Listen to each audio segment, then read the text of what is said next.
మేము వైఎస్ఆర్ పార్టీ అభిమానులండి. అయితే ఇక్కడ పిఠాపురం నియోజకవర్గం వంగా గీతా విశ్వనాథ్ గారు అత్యధిక మెజార్టీతో అక్కడ గెలుస్తారండి.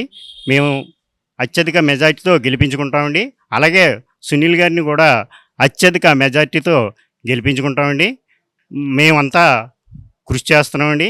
అలాగే సునీల్ గారు కూడా ఎందుకు గెలవాలంటే మా ఆయన సొంత మేనిఫెస్టోలో విడుదల చేశారండి.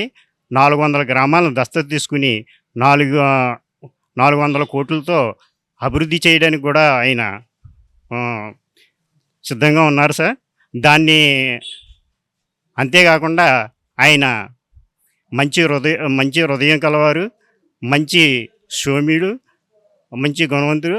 ఆయన అత్యధిక మెజార్టీతో, అందుచేత మేము అత్యంత మెజార్టీతో గెలిపించుకోవడానికి సిద్ధంగా